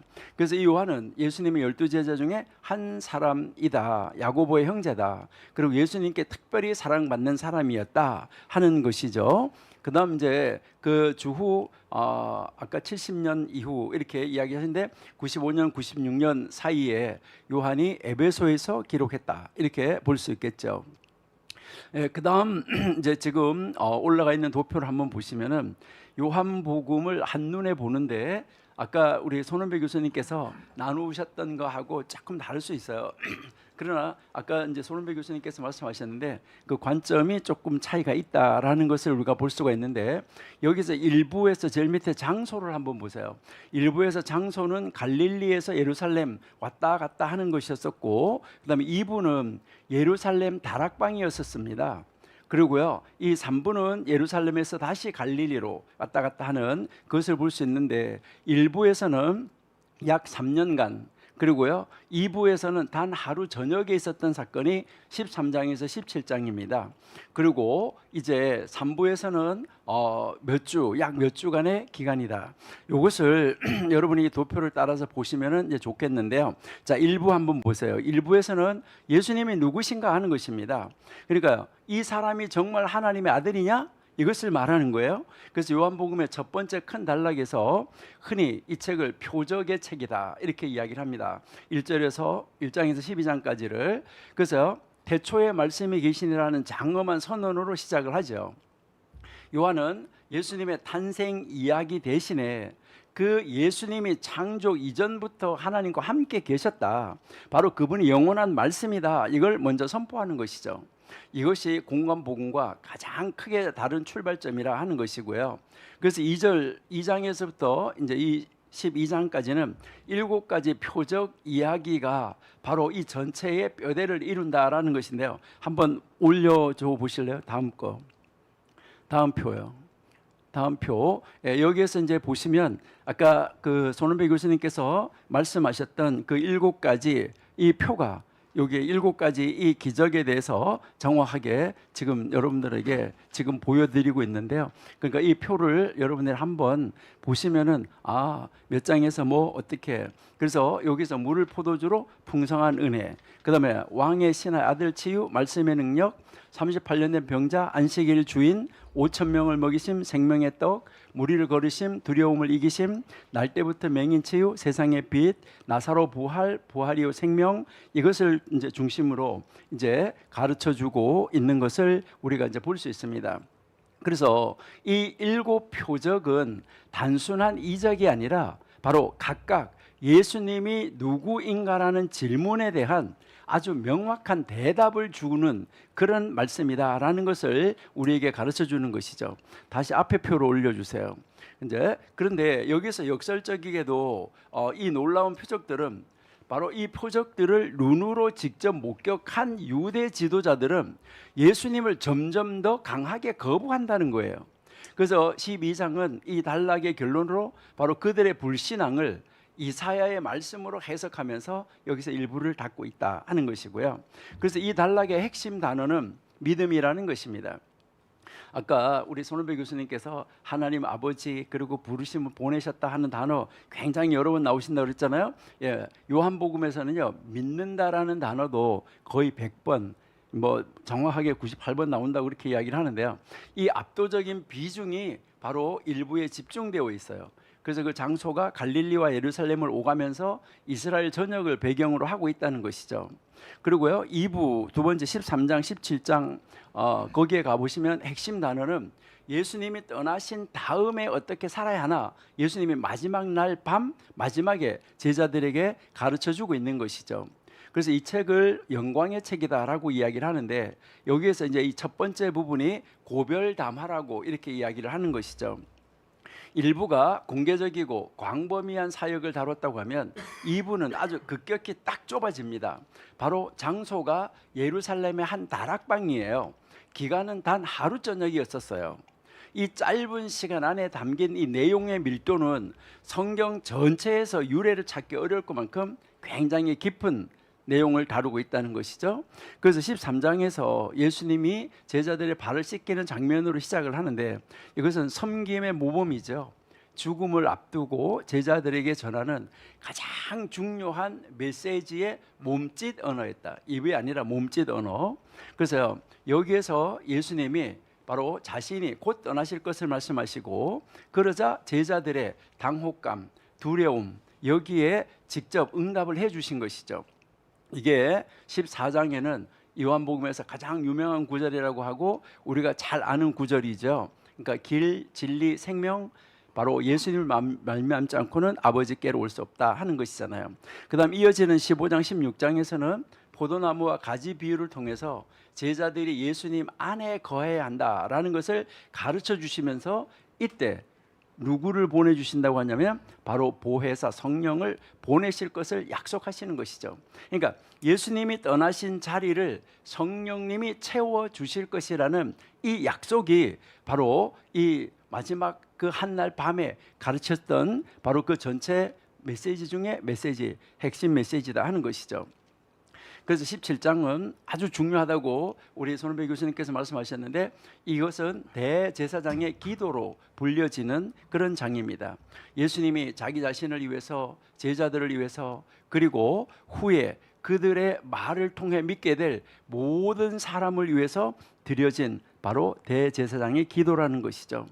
이 기도는 요한복음의 신학적 정점 중에 하나로, 아버지여 아버지께서 내 안에 내가 아버지 안에 있는 것 같이 그들도 다 하나 되어 우리 안에 있게 하사라는, 아까 우리 손은배 교수님께서 읽으셨는데 요한복음 17장 21절입니다. 그 정수가 담겨 있는 것이죠. 이 단락의 핵심 단어는 사랑과 성령이다라고 우리가 볼 수 있어요. 그래서 요한복음 13장 34절에서 세 계명, 서로 사랑하라, 성령 약속이 이 짧은 5장 안에 교차하면서 울려 퍼지고 있다 하는 것이고요. 마지막 그 18장에서 21장은 죽음이 끝인가 하는 것이죠. 예수님이 이제 십자가에 달려서 죽으시게 되는데, 그래서 이 18장 19장은 겟세마네 동산에서 체포, 그 다음에 안나스 가야바 앞에서의 신문, 빌라도의 재판, 그리고 십자가 처형을 담고 있어요.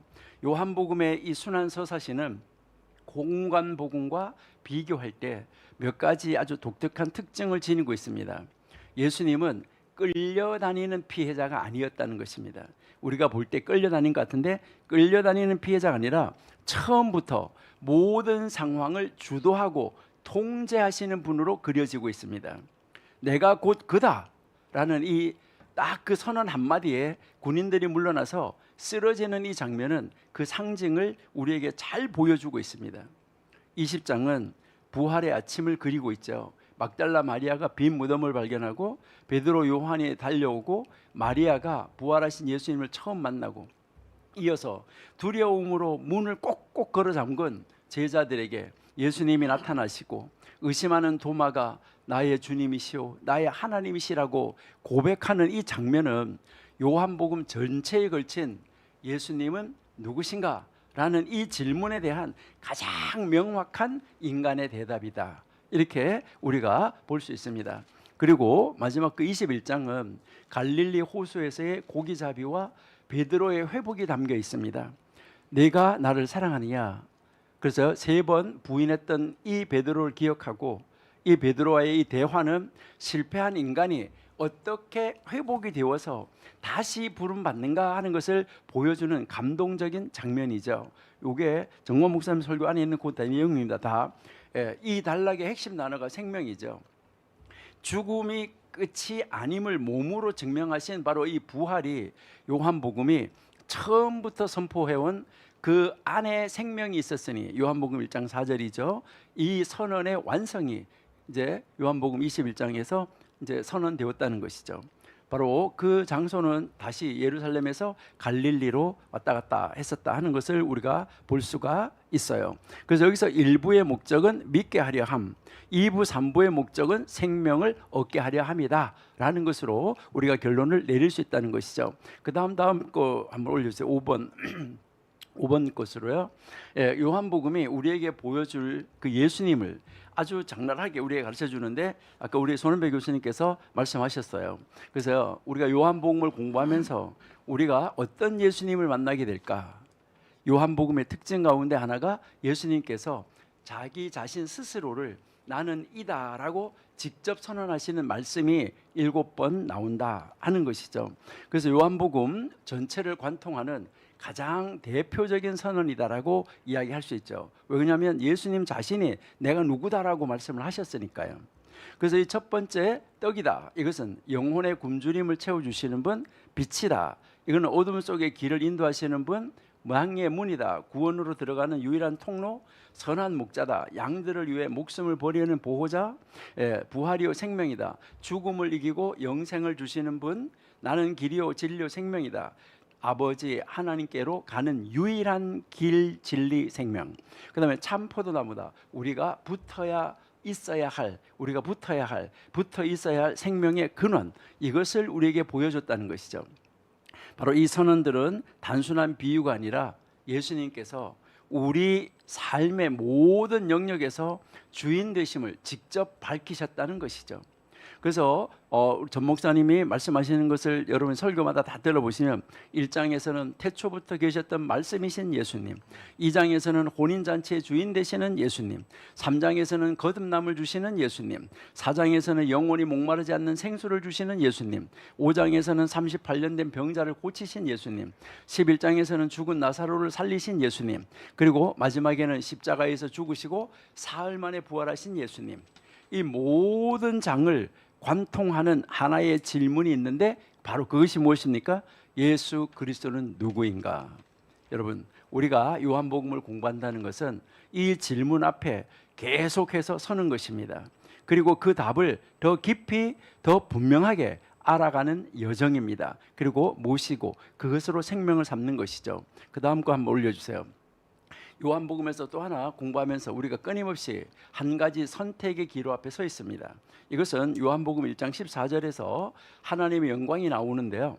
그리고요, 요한복음 5장 44절에서는 사람의 영광이 나옵니다. 그래서 이 두 가지 영광 사이에 서 있다는 것이죠. 사람은 누구나 사람으로부터 인정받기를 원해요. 그 영광을 위해서 공부하고 돈을 벌고 높은 자리에 오르려고 한다는 것이죠. 이것이 세상만의 현상은 아니에요. 교회 안에서도 목회자에게서도 이 유혹은 동일하게 찾아온다는 것이죠. 그러나 사람으로부터 오는 영광은 신기루와 같습니다. 내가 잘 될 때는 나에게 있지만 상황이 바뀌면 물거품처럼 사라집니다. 예수님은 광야에서 사단이 천하 만국의 모든 권세와 영광을 주겠다고 유혹했을 때 전혀 흔들리지 않으셨습니다. 왜 그랬습니까? 요한복음 17장 5절이죠. 아버지여, 창세전에 내가 아버지와 함께 가졌던 영화로서 지금도 아버지와 함께 나를 영화롭게 하옵소서. 이미 예수님은 창세전부터 하나님과 함께 영광 가운데 계셨기 때문에 세상의 영광에 흔들리지 않으셨던 것입니다. 우리도 마찬가지입니다. 이제 우리 요한복음 전 목사님의 설교를 우리가 계속해서 들으면서 세상의 영광을 우리의 힘으로 이기려고 해도 이길 수 없습니다. 그러나 하늘의 영광을 맛본 사람은 세상의 영광으로부터 자연스럽게 자유해집니다. 우리가 요한복음을 공부하면서 우리의 전 목사님 설교를 계속해서 음미하고 우리 묵상하면서 우리가 얻기를 바라는 것이 바로 자유입니다. 이제 마지막 한번 올려주세요. 오늘 우리가 요한복음 전체를 아주 간략하게 한번 살펴봤는데요. 첫 번째 요한복음은 단 하나의 목적을 가진 책이다. 예수님이 그리스도이심을 믿게 하는 것이다. 그리고 그 믿음으로 생명을 얻게 하는 거다. 두 번째는 요한복음은 공관복음과 다르다. 예수님의 본질과 정체를 깊이 파고드는 책이다. 그 출발점이 바로 로고스다. 그래서 우리가 다음 시간에 우리 로고스에 대해서도 자세히 공부하는 또 목사님 설교를 듣고 또 묵상하는 시간을 가지고요. 그다음에 세 번째는 요한복음은 장마다 예수님의 새로운 얼굴을 우리에게 보여준다.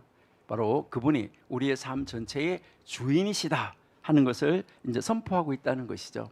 그래서 우리 함께 목사님의 설교를 듣고 요한복음을 함께 묵상하고 공부하면서 우리는 끊임없이 하나님의 영광과 사람의 영광 사이에서 선택하도록 부르심을 받습니다. 앞으로 우리 요한복음을 통해서 우리 모두가 예수님을 더 깊이 만나고 또 우리 목사님 설교를 통해서 아주 더 깊이 인식하고 들어가고 분명하게 알고 하나님의 영광을 사모하는 삶으로 나아가서 영원한 생명을 소유하고 누리는 이 땅에서의 삶으로 이어질 수 있으면 좋겠습니다. 감사합니다. 지금까지 변순복 교수님 요한복음에 나타난 그 말씀을 또 다른 각도에서 말씀을 우리에게 주셨습니다. 우리 손원배 교수님하고 주신 말씀이 거의 비슷하지만 또 이렇게 몇 가지 부분들은 강조점이 조금 다르게 우리에게 주어졌습니다. 그 대표적인 것이 요한복음의 구조. 선 교수님은 네 가지로 설명하셨는데 우리 변 교수님은 세 가지로 또 이렇게 말씀을 해주셨습니다. 결론적인 부분은 뭐냐?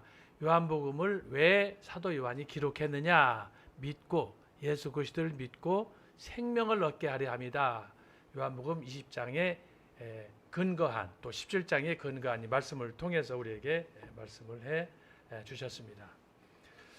특별히 마지막으로 주신 말씀 중에 그 교수님께서 두 가지 영광 사이에서 어떻게 우리가 선택을 해야 되느냐, 하나님의 영광, 사람의 영광, 이것을 나누어서 설명해 주셨는데, 여러분 다시 한번 말씀을 들으시면서 그 말씀을 좀 깊이 있게 묵상했으면 좋겠습니다. 너무너무 방대하기 때문에 우리가 이 짧은 시간에 다 살펴볼 수가 없을 것 같습니다. 자, 이 시간에는 우리 김철원 교수님께서 또 신학적 관점에서 우리에게 귀한 말씀을 주시겠습니다. 네, 반갑습니다. 그 요한복음은 복음서 중에서 제일 쉬운 책이다, 그렇게들 이야기하죠. 그래서 우리 전 목사님께서도 복음서를 읽을 때 요한복음부터 읽어야 된다, 그런 말씀을 이제 하시는데, 그런데 요한복음이 읽기 쉬운 책이기도 한데 또 신학적으로 굉장히 깊이가 깊은 책이에요. 그러니까 여기 요한복음에 나오는 이런 언어들, 상징들이 하나하나를 다 연구해 보면은 굉장히 뜻이 깊다 이겁니다. 그래서 이 요한복음 주석들이 있는데, 요한복음 주석을 쓴 분들이 전부 다 대학자들이 있습니다. 이렇게 저기 트리플 A급이 아니고 메이저리그급 그 교수들이 이 요한복음 주석을 다 썼고요. 그다음에 그 주석을 쓰면은 상당히 내용이 방대해요. 요즘에 나오는 거 보면. 그래서 요한복음을 이제 앞으로 연말까지 이렇게 정광 목사님의 설교를 들으면서 우리가 이제 공부하게 될 텐데, 굉장히 저 개인적으로도 기대가 큽니다. 공간복음은 요한복음과 상당한 좀 차이가 있다, 그렇게 얘기들 많이 합니다. 그래서 오늘은 이제 서러운 시간이니까 좀 간단하게 좀 말씀드리면, 공간복음은 이제 갈릴리 중심의 사역으로 되어 있고, 요한복음은 예루살렘 중심의 사역이 있다. 그 이미 말씀하셨죠. 또 공간복음은 공생애를 1년으로 보는데 요한복음은 공생애를 3년으로 본다. 그것도 이제 이미 두 분께서 다 말씀하셨습니다. 또 공간복음 보면은 재밌는 게, 공간복음에는 예수의 어떤 행동들, 어떤 사람들을 만나서 어떤 일을 하셨는지 그런 게 이제 자주 나오죠, 자세하게. 근데 요한복음 읽어보면은 뭐가 자주 나오냐면은 예수님의 설교가 자주 나오고요. 공간복음보다 더 깁니다. 또 공간복음에서는 이 하나님 나라라는 그 개념이 복음 선포의 중심 개념이에요. 근데 요한복음으로 오면은 이 하나님의 나라라는 말은 잘 안 나오고 뭐가 나오냐면은 영원한 생명이란 말이 나와요. 영원한 생명이 이제 복음의 중심 개념이 되는 거죠. 그건 왜 그럴까요? 그거는 이제 헬라인들이 이 독자들이기 때문에 그런 걸로 봐요. 그래서 하나님의 나라 이래버리면 벌써 이건 구약 성경을 알면은 이게 무슨 뜻인지 아는데, 헬라인들 구약 성경 잘 모르는 사람들은 하나님의 나라, 뭐 그런 나라는 어디 있는 거야? 뭐 이러면서 잘 이해를 못하는 거죠. 또 공간복음에서는 예수님께서 돌아가신 날이 유월절 당일에 이제 십자가에서 처형당해 죽은 것으로 되어 있는데, 요한복음은 돌아가신 날이 유월절 전날, 준비일, 예비일 날 돌아가셨다, 그렇게 돼 있죠. 그거는 왜 그래요? 예수께서 유월절 어린 양으로 죽으셨다라는 것을 이제 강조하기 위한 그런 신학적 장치로 봅니다.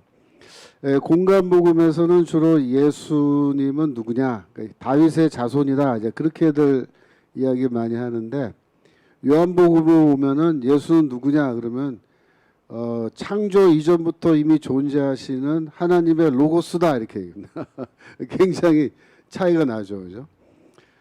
또 공간복음에 보면은 귀신 쫓아내는 이야기가 자주 나와요. 예수께서 뭐 귀신 들린 자 만나서 죽기 해주시는데 묘하게도 요한복음에는 죽기 사건이 한 건도 안 나옵니다. 그건 왜 그러냐면은 이제 죽기는 예수가 누구인지를 간접적으로 이렇게 설명하기 위한 하나의 스토리거든요. 그런데 요한복음에서는 그게 간접적으로 얘기 안 해요. 요한복음은 직접적으로 예수가 누구인지 직설적으로 우리에게 얘기해 준다 이겁니다. 그래서 요한복음의 그 특징, 공간복음과 차별되는 특징은 한마디로 뭐냐? 기독론입니다. 예수가 누구냐? 기독론이 굉장히 강력하게 나타나는 책이다. 그렇게 말씀드릴 수 있습니다. 요한복음에 나타나는 7가지 표적이 있다 그랬죠. 그 뭐 자세한 거는 이미 다 말씀하셨기 때문에 제가 자세히 말하지 않아도 될 것 같습니다. 그다음에 요한복음에 나는 누구다. 그러니까 I am saying이라 그래요. 영어로 I am saying. 헬라어로는 에고에이미라 그러는데 나는 누구다라는 이런 7가지의 말씀들이 나오는 걸로 돼 있죠. 근데 이런 표적과 이런 말씀들은 다 뭡니까? 예수가 누구인지를 보여주는 표적이고 예수가 스스로 나는 누구다라고 주장하시는 선언인 거예요. 이게 다 뭐예요? 예수의 그 아이덴티티, 예수가 누구냐, 기독론에 관한 겁니다. 요한복음 저작의 목적은 20장 31절 잠깐 볼까요? 요한복음 20장 31절 보시면은 오직 이것을 기록하면 너희로 예수께서 하나님의 아들 그리스도이심을 믿게 하려며 또 너희로 믿고 그 이름을 힘입어 생명을 얻게 하려 함이니라. 그래서 여기에서 이제 믿고, 그죠? 믿게 하려 이렇게 돼 있잖아요. 그래서 이제 믿는다라는 이 헬라어 단어를 어떻게 해석하느냐에 따라서 뭐 2가지의 다른 견해로 갈라질 수도 있습니다만은 기본적으로 뭡니까?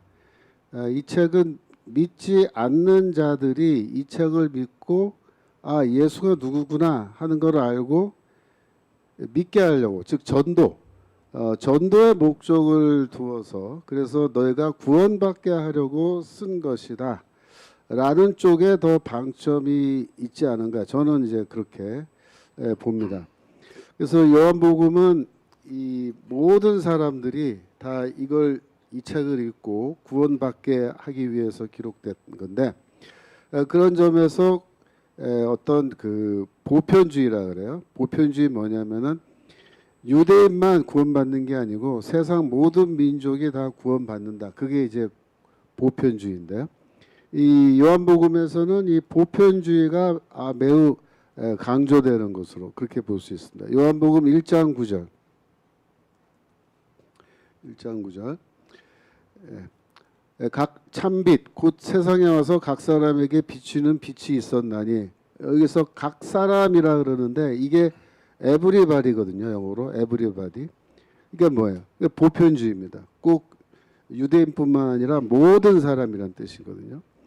요한복음 3장 17절.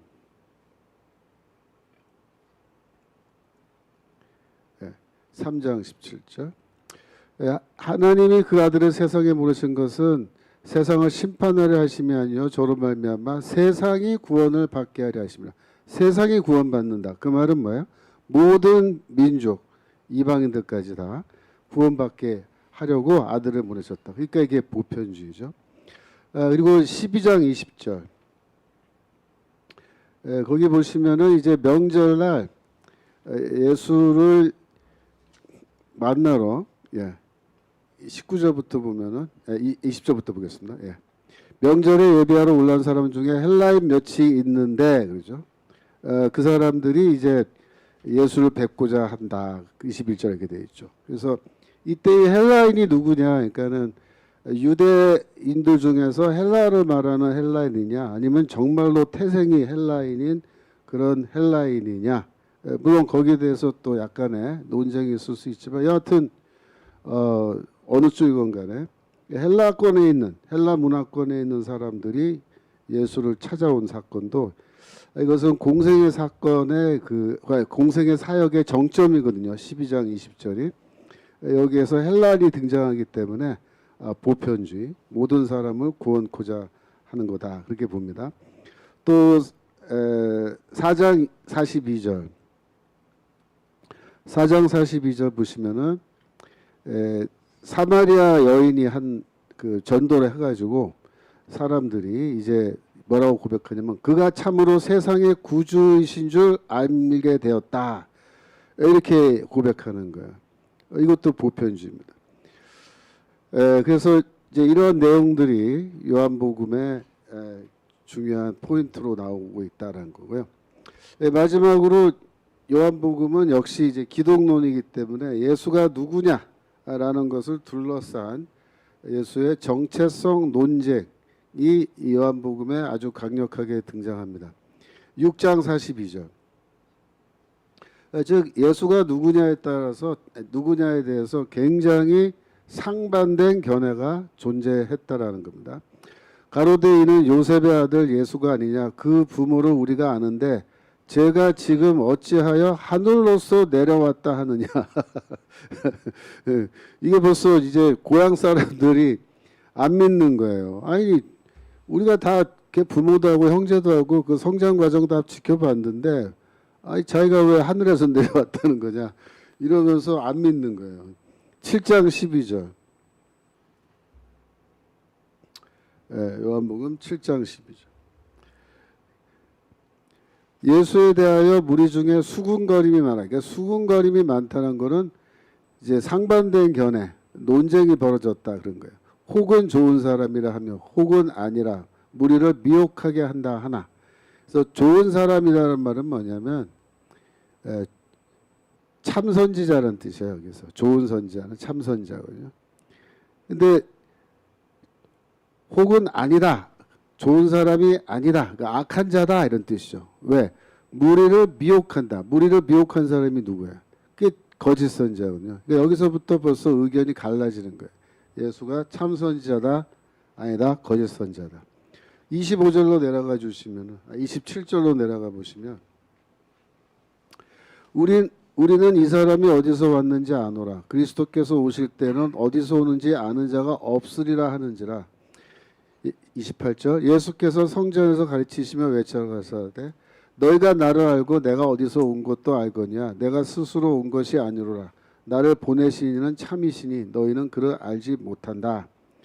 이렇게 말하면서 아니 그리스도라면 우리가 어디서 왔는지 알지 못해야 되는 거 아니야? 근데 우리가 이분이 어디서 왔는지 아니까 그리스도가 아니네?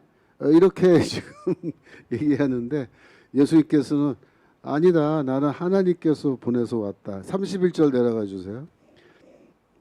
그러면 우리 중에 많은 사람이 예수를 믿고 말해야 돼. 믿는 사람들은 뭐라고 얘기하냐면 그리스도께서 오실지라도 그 행하실 표적이 이 사람이 행한 것보다 더 많으랴. 이렇게 얘기했던 거예요. 메시아 맞다 이겁니다. 그리스도가 맞다. 45절로 내려가 주시면 45절 하속들이 대제사장과 바리새인들에게로 오니 저희가 묻되 어찌하여 잡아오지 아니하느냐 왜 예수를 체포하지 않았느냐 46절 하속들이 대답하되 그 사람이 말하는 것처럼 말한 사람은 이때까지 없었나이다 하니 바리새인들이 대답하되 너희도 미혹되었느냐 너희도 미혹되었느냐 그러니까 이 대제사장과 바리새인들 즉 산헤드린인데요 산헤드린은 예수를 거짓 선지자라고 부르는 거예요. 미혹하는 자로. 8장 48절입니다. 8장 48절.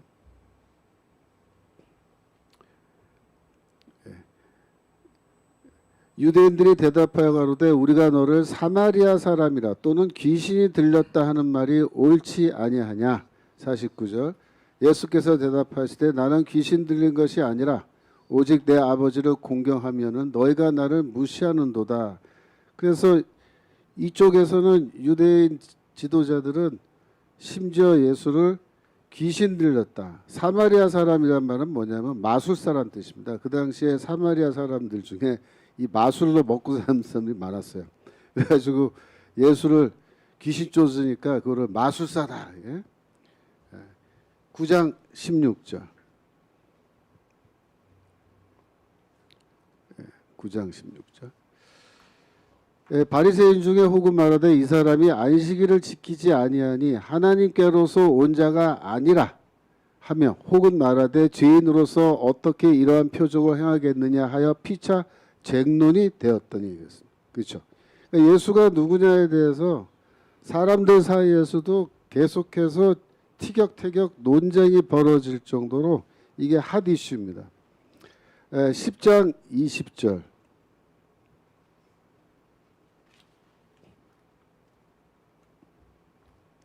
그 중에 많은 사람이 말하되 저가 귀신 들려 미쳤거늘 어찌하여 그 말을 듣느냐 하며 21절 어떤 사람은 말하되 이 말은 귀신 들린 자의 말이 아니라 귀신이 소경의 눈을 뜨게 할 수 있느냐 하더라.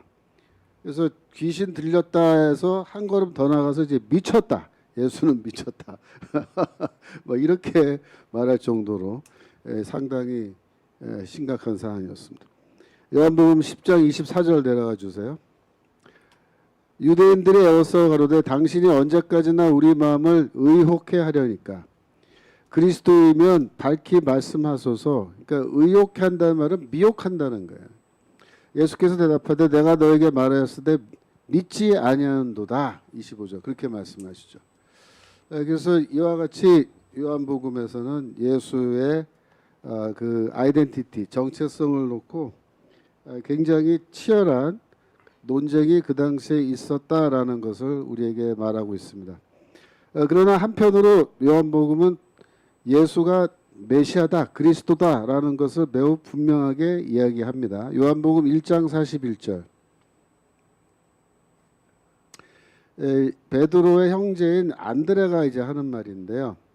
그가 먼저 자기의 형제 시몬을 찾아가 말하되 우리가 메시아를 만났다 이렇게 말했다는 거예요. 49절로 내려가시면 나다나엘이 이제 뭐라고 얘기하냐면 당신은 하나님의 아들이시오 당신은 이스라엘의 임금이십니다 이렇게 말합니다. 4장 25절 이 우물가의 여인이 뭐라고 얘기하냐면은 그리스도라 하는 이가 오실 줄을 내가 아노니 이렇게 얘기하니까 26절에서 예수님께서 내가 그니라 내가 그로다 그렇게 대답하십니다. 요한복음 6장 13절 6장 13절 이제 보리떡 5개로 이제 먹고 남은 조각이 12바구니에 꽉 차니까 사람들이 그 표적을 보고 말하되 이는 참으로 세상에 오실 그 선지자라. 14절입니다. 오실 그 선지자다. 이게 누구 말한 거냐면은 모세와 같은 선지자 말한 거예요. 신명기 18장 15절 18절에 나오는 요한복음 7장 40절 7장 40절 예수님께서 목마르거든 내게로 와라. 그죠? 그 배에서 생수의 강이 흘러나오리라 그렇게 말씀하시니까 이 말씀을 들은 무리 중에서 어떤 사람들은 이가 참으로 그 선지자라 바로 모세와 같은 선지자를 말하는 거죠. 41절 혹은 그리스도라 하며 그죠? 12장 13절 보시겠습니다. 12장 13절 이제 예루살렘으로 들어가시는 날 무리들이 나와서 호산나 창송하리로다 주의 이름으로 오시느니 곧 이스라엘의 왕이시여 이렇게 예수가 누구신지 말하고요. 마지막으로 19장 19절 빌라도가 패를 써서 십자가 위에 붙여줬는데 19 붙이되 나사렛 예수 유대인의 왕이라 기록되었더라. 그런데 이것도 뭐고 역설적이긴 하지만 빌라도가 써붙인 것이긴 하지만 여전히 예수는 유대인의 왕, 즉 메시아다라는 것을 우리에게 말씀하고 있는 것으로 봅니다. 오늘 여기까지 하겠습니다. 감사합니다. 지금까지 들으셨겠지만 김철원 교수님이 말씀하신 그 내용은 공간복음과 요한복음 복음서가 4권이잖아요. 4권인데 공간복음서 마태, 마가, 누가 주로 갈릴리를 중심으로 사역하신 그 내용을 기록한 그 내용인데 요한복음은 그 공관복음과 무엇이 다른가라는 이 공관복음과 요한복음의 다른 차이점들을 아주 자세하게 설명을 해 주셨습니다. 그리고 이제 두 번째로는 그 교수님께서 요한복음이 강조하는 그 강조의 메시지가 뭐냐라고 하는 거예요. 그것은 결국은 전도가 목적이다. 우리가 쉽게 아까 말씀하셨습니다마는 요한복음을 쉽게 생각하지만 사실은 쉬운 게 아니에요. 요한복음은 오히려 더 깊고 오묘한 하나님 말씀이 다 계시기 때문에 다 어렵고 영적이지만 요한복음에는 특별히 이렇게 쉽게 느껴지는 그런 느낌이 있을 뿐이에요. 그 말씀의 깊이는 오히려 심오하다. 자, 그 이유 중에 하나는 제가 설명드립니다. 자, 우리가 아는 대로 마태복음 하게 되면은 마태복음은 유대인을 위해서 기록이 됐습니다. 그리고 마가복음은 로마인을 위해서 기록했습니다. 잘 아시는 내용이에요. 그리고 누가복음은 헬라인들을 위해서 기록했어요. 자, 그래서 마태, 마가, 누가는 주로 유대인, 그 다음에 로마인, 헬라인. 그런데 요한복음은 기록한 목적이 대상이 누구냐? 그것은 전 인류예요. 전 인류. 자, 그렇게 해서 우리가 마태, 마가, 누가, 요한을 사복음서라고 하는데 이 사복음서가 짐승으로 또 표현이 됐어요. 짐승. 여러분 아시죠? 성경 한번 찾아보겠습니다. 요한계시록 4장 7절을 보시면은 이 사복음서가 짐승으로 표현이 되어 있어요. 자, 이게 복음서를 설명하는 내용입니다. 자, 그 첫째 생물은 사자 같고, 이게 사자라고 하는 것은 창세기 유다 지파를 얘기하는 건데 유다 지파에서 예수님이 오셨잖아요. 이것은 깊은 그런 면에서 신학적인 배경이 여기에 있는 거예요. 그래서 우리가 성경을 읽을 때 이 단순하게 말씀 한 말씀을 읽을 때에는 창세기부터 계시록까지 제가 자주 강조합니다마는 정광훈 목사님처럼 통시적으로 이걸 따로 분리시키면 되지 않고 창세기, 출애굽기 그리고 마지막에 요한계시록 이 전체 내용을 하나로 통으로 보는 거예요. 이게 따놓으면은 안 되는 거예요. 예를 들어서 뭐 구약 따로 신약 따로 본다. 그러면 말이 되겠습니까? 흔히 요즘에도 있는 이단들은 그걸 차로 분류를 시킵니다. 성경에서 강조하는 내용도 자꾸 어떤 특정 부분만을 강조해서 하다 보니까 전체적으로 통합적으로 유기적으로 이렇게 맞물리지를 않아요. 우리가 유대교 이스라엘 사람들이 믿는 유대교 그들의 전통을 얘기할 때 문제가 뭡니까? 제가 강의할 때도 말씀했지만 그들은 오직 안식일을 지켜야 된다. 오직 십계명이 전부다. 그것만을 강조한단 말이죠. 그러다 보니까 결국은 옛 언약에만 머물고 그러다 보니까 그런 잘못된 편견으로 하나님께서 선물로 보내준 예수 그리스도를 십자가 못 박혀 죽이는 이런 일들이 벌어지지 않아요? 그래서 마태, 마가, 누가, 요한 이 네 복음서 중에 마태, 마가, 누가는 바로 이렇게 유대인들을 대상으로 로마인들을 대상으로 헬라인들을 대상으로 그런데 요한복음은 전 세계 이것을 짐승으로 표현해서 여기서 말씀한 요한계시록 4장 7절에서는 그 생물은 사자 같고 그 둘째 생물은 송아지 같고 그리고 그 셋째 생물은 얼굴이 사람 같고 그 넷째 생물은 날아가는 독수리다. 이게 사복음서입니다. 여러분 잘 메모해 놓으세요. 그래서 마태복음은 사자, 동물의 왕이라고 그러지 않아요? 그리고 둘째 생물은 송아지. 왜 여기서 송아지라고 소라고 표현하느냐 그러면 마가복음은 예수님의 생애 이런 것들이 다 생략됐어요. 바로 마가복음 1장을 펴면 예수님께서 하시는 그 첫 번째 사역 자체가 바로 기록이 되어 있어요. 그리고 여기 셋째 생물이 얼굴이 사람이다라고 했을 때 이것은 이제 그 마태복음에도 족보가 나타납니다만은 누가복음의 족보는 근원적으로 이 족보가 어디서부터 시작이 됐는가? 마태복음은 아브라함과 다윗으로부터 선택받은 하나님의 특별한 종으로부터 시작하지만 누가복음에서는 인류의 시조 아담까지 역으로 계속 올라가지 않아요. 그래서 우리가 성경을 읽을 때에도 위에서부터 아래로 그리고 또 다른 누가복음의 방식은 아래서부터 위로 이렇게 치고 올라가는 그런 성경 공부, 그런 읽기 방식도 필요하다고 하겠습니다. 그런데 여기 넷째 생물은 날아가는 독수리다라고 하는 건 뭐예요? 이건 하늘의 제왕이잖아요. 이것이 요한복음이다. 그래서 우리가 공감복음을 이렇게 동물로도 표현을 했지만 이 말씀을 또 이렇게 실제로 다양한 언어를 통해서 당시에 존재했던 역사상의 그런 국가들을 통해서 또 사람들을 통해서 이것을 설명해 주셨다라고 하는 것입니다. 그럼에도 불구하고 교수님들이 오늘 강조하신 거예요. 정광 목사님도 강조하시고 우리 손 교수님, 변 교수님, 김 교수님이 강조하셨던 요한복음만의 특징이 뭐냐라고 하는 거예요. 그래서 그것을 여러분들이 잘 기억하시면 좋겠고, 제가 정리하면은 요한복음의 목적은 뭐냐? 첫째, 영혼 구원에 있다. 어떻게 복음을 증거해서 예수 그리스도가 누구인지를 믿게 할 수 있느냐? 그리고 그 예수 그리스도를 믿을 때 믿은 자의 주어지는 혜택이 뭐냐? 그가 얻는 특권이 뭐냐라고 하는 것은 믿을 때 구원을 얻는 거다.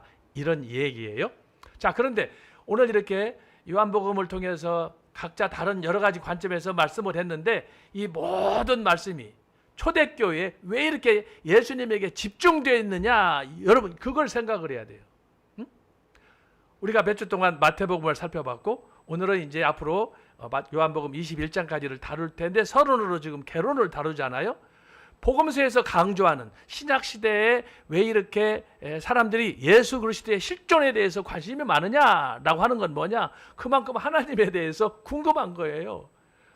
하나님께서 아담에게 또 아벨을 통해서 아브라함을 통해서 여러 선지자들을 통해서 시대별로 예수 그리스도 너희의 구원자가 올 것이라 그랬는데 실제로 하나님께서는 구약 시대에 영으로 나타나셔서 말씀을 하신단 말이에요.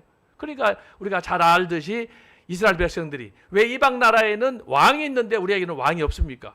그래서 왕을 달라고 그러고 또 마지막 때에는 예수 그리스도를 통해서 그 구약에 예언된 그 왕이 약속의 성취자로 오셔서 그분이 메시아 예수 그리스도 나사렛 예수시잖아요. 그래서 이분이 오셨는데 사람들은 그 예수가 자기들이 그렇게 원하고 기도하고 마치 발광을 하듯이 왜 하나님 우리를 차별합니까? 우리에게 왕을 주세요 해서 정작 때가 되어 보냈음에도 불구하고 사람들은 그를 예수를 인정하지 않았어요. 그렇기 때문에 요한복음에서는 내가 바로 그 사람이다. 내가 바로 그 사람이다. 나를 보면 아버지를 본 거다. 이게 구약에 예언된 성취가 그대로 예수님의 말씀을 통해서 기적을 통해서 그의 삶을 통해서 성취되는 과정이란 말이에요. 그것을 눈으로 보면서도 사람들은 믿지 않는 거예요. 자, 이것을 이제 성경이 다 기록에 대해서 요한계시록까지 완성이 됐어요. 손원배 교수님 말씀하시잖아요.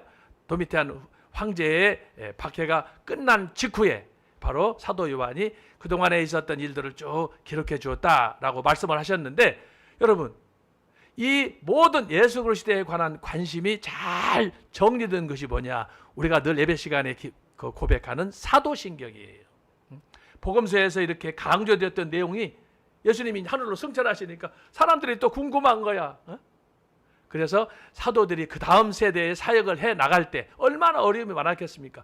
예수님이 옆에 있는 데도 믿지 않고 기적을 또 은혜를 많이 입었음에도 불구하고 예수님을 부정하는 그때 예수님이 하늘로 승천하셨는데 제자들이 뭘 하겠어요? 그래서 제자들이 기도하는 가운데 자, 우리가 아직은 복음서가 하나님 말씀이 66권이 편집되지 않은 그 시절이에요. 여전히 로마 제국 황제들이 박해할 그때. 그래서 그들에게 필요해서 어떻게 하면 그리스도를 세상에 전도할까? 하나님의 명령을 실천할까? 땅 끝까지 복음을 전파해서 생명을 얻게 해야 되는데 그래서 이제 그 성경이 계시가 종결된 이후에 사도신경을 통해서 여러분 사도신경의 전체 내용이 95%가 예수 그리스도예요. 근데 예수 그리스도는 그때나 지금이나 똑같은 주제로 사람들이 유동적으로 관심이 많은 거예요. 도대체 예수 그리스도는 누구냐라고 하는 거예요. 바로 그런 근본적인 질문에 대해서 사도 요한이 우리에게 답을 하고 있는 것입니다. 그래서 아까 말씀하신 대로 요한복음 20장에서 마지막 그리고 17장 3절에서도 말씀하신 바대로 이것은 믿고 영생을 얻게 하도록 하기 위한 그것이 복음의 메시지고 사도 요한이 바로 그런 목적 때문에 이 말씀을 주셨다. 이 말씀은 단순히 어떤 지역적으로 국한된 메시지가 아니라 어떤 특정 민족이 아니라 요한복음은 독수리 복음, 하늘의 제왕. 그래서 예수 그리스도의 참 사람이요 참 하나님이신 이 모습을 그대로 드러내준 정말 그 영적인 그런 말씀이 된다라고 하는 것을 우리가 알았으면 좋겠습니다. 그래서 오늘 이 말씀의 기초에서 제가 지난주에도 강조했습니다마는 마태복음을 통해서는 왕이신 예수 그리스도, 조금 전에 말씀드린 것처럼 어떻게 예수님께서 오시자마자 지상 사역을 바로 행하시는가? 마가복음 송아지의 복음, 그리고 누가복음을 통해서는 그 순으로 해서 그 사람으로서의 인간으로서의 예수 그리스도 그 모습을 우리가 찾아보기 위해서 알아보기 위해서 우리가 연구해야 되고, 그리고 요한복음을 통해서는 독수리 복음. 그래서 참 사람이요 참 하나님이신 예수님께서 어떻게 이 땅에 오셔서 우리의 구원을 이루시는가? 오늘 교수님들이 뭐 7가지 기적, 뭐 7가지의 예수님의 존재 여러 가지들 말씀을 하셨는데 핵심은 우리가 예수 그리스도, 그분은 하나님이다. 그분은 우리의 생명이다. 요한복음 14장 6절에 예수님이 말씀했잖아요. 내가 곧 길이요 진리요 생명이다. 이거 외에는 방법이 없다는 거예요. 그래서 오늘은 개괄적으로 우리 교수님께서 전 목사님의 그 전체적인 요한복음 내용을 이렇게 단락단락 나누어서 우리 교수님께서 말씀을 해 주셨습니다. 그래서 여러분들이 이걸 다시 한번 깊이 있게 음미하셔서 요한복음이 얼마나 성경 전체 내용 가운데 중요한가, 예수 그리스도 나의 구주, 그분을 알기 위해서 우리가 얼마나 요한복음을 깊이 연구하고 묵상해야 되느냐라고 하는 것을 기억했으면 좋겠습니다. 자, 오늘 신학자 토크를 마무리하면서 제가 여러분과 함께 디모데후서 3장 16절 7절을 함께 읽고 바쳤으면 좋겠습니다. 디모데후서 3장 16절 17절입니다. 이 말씀을 통해서 여러분들이 정말 성경을 사랑하고 하나님이 우리의 마음속에 큰 능력으로 역사할 수 있기를 바랍니다. 디모데후서 3장 16절 17절입니다. 모든 성경은 하나님의 감동으로 된 것으로 교훈과 책망과 바르게 함과 의로 교육하기에 유익하니 이는 하나님의 사람으로 온전케 하며 모든 선한 일을 행하기에 온전케 하려 함이니라. 아멘. 그래서 이 말씀 붙잡고 한 주간 여러분 믿음으로 승리하시기 바랍니다. 오늘 오늘 신학교 토크회 마무리하기 앞서서 즐거운 소식 한 토막 여러분에게 드리려고 합니다. 자, 이 소식은 우리 손원배 교수님께서 말씀해 주시겠습니다. 저의 세 번째 책이 태어났어요. 회개 없는 구원, 기독교 역사상 최대 사기극이라는 이런 책이에요. 제가 제 처와 함께 이제 목회할 때는 가정 예배를 매일 못 드렸어요. 근데 이제 은퇴한 후에는 제가 늘 새벽에 나갔다가 밤에 들어오니까 이제 은퇴한 후에는 매일 아침마다 이제 같이 예배 드리는데, 제가 기도할 때는 저의 책이라고 이렇게 기도를 안 해요. 하나님께서 저로 쓰게 하신 책, 그렇게 제가 앞에 두 권 책 썼잖아요. 첫 번째 책이 지식의 저주고요. 두 번째 책이 그것은 설교가 아니다. 세 번째 책이거든요. 그래서 이 책은 처음부터 이렇게 기도하면서 한국 교회가 망했는데 왜 망했냐? 어떻게 해야 한국 교회 살릴 수 있냐? 기도하는 가운데 바로 회개라는 회개, 그래서 회개 없는 구원은 사기극이라는 그런 책이에요. 그래서 우리 목사님들이 회개를 선포해야 되고요. 그리고 목사님들 포함해서요, 모든 성도님들이 회개를 해서 한국 교회가 살아야, 한국 교회가 살면 대한민국 산다는 그런 믿음으로 이렇게 하나님께서 쓰게 하신 책입니다. 이 책도 앞에 두 권의 책처럼 하나님께 드렸어요. 그래서 여러분들이 뭐 많이 사시건 적게 사시건 저는 뭐 전혀 그냥 전부 모든 수익은 예수 한국 복음 통일을 위해 쓰여질 거고요. 여러분들이 제 마음으로 이렇게 많이 구입해서 또 읽으시고 또 옆에 분들에게 또 빌려주시고요. 또 여유 있는 분들은 많이 사셔가지고 이렇게 우리 성도님들과 우리 목사님들에게 선물들 많이 하셔서 꼭 대한민국이 그러니까 회개해야 대한민국이 다시 살 수 있다는 그런 책이니까 여러분들 기도하는 마음으로 함께 대한민국 다시 살리는데 동참해 주시면 감사하겠습니다. 감사합니다. 여러분 지금 손원배 교수님 말씀을 들으셨지만 교수님께서 이번 책 회개 없는 구원에서 3권을 내셨는데 이 3권을 보면 우리 손 교수님이 지금 현재 느끼고 있는 이 한국교회 위기가 뭔가라는 것을 제목이 우리에게 시사해 주고 있습니다. 지식의 저주. 여러분 칼빈주의자면 칼빈 뭐 장땅입니까? 나라가 이렇게 어려운데도 침묵하고 오히려 뒤에서 뒷담화 까고 이런 일들을 보면서 정말 아주 비정한 마음을 우리가 갖고 있습니다. 우리가 알고 있는 지식은 사실은 구원과 전혀 상관이 없어요. 지금 우리가 신학자 토크를 했지만 성경 말씀으로 정말 우리가 사명을 갖고 여기에 헌신하지 않는 한 우리가 알고 있는 뭐 목회, 신방, 뭐 이런 교회 부흥 그것은 2차적인 거라고 할 수 있습니다. 최근에 부활절 날 4월 5일 날 우리가 그걸 보고 우리가 경악을 하지 않습니까? 뭐 하나님께서 하시겠지만 우리가 정말 조심해야 될 그런 때라고 생각하고 지식의 저주 우리가 깊이 기억하고 그리고 두 번째 메시지가 그것은 설교가 아니다. 여러분 강단을 향한 교수님의 외침이에요. 어떤 면에서는 유대 광야에서 외쳤던 세례 요한의 외침이 그 책에 저는 들어가 있다고 생각합니다. 그리고 이번에 회개 없는 구원 이건 폭탄 선언이에요. 예? 뭐 목회자뿐이겠어요? 한국교회 전체적으로 이렇게 완전히 자결화되고 주사파가 끌려가고 지금 뭐 언론, 뭐 사회 여러 조직, 정부 기관 참담해서 우리가 다 말을 할 수가 없습니다.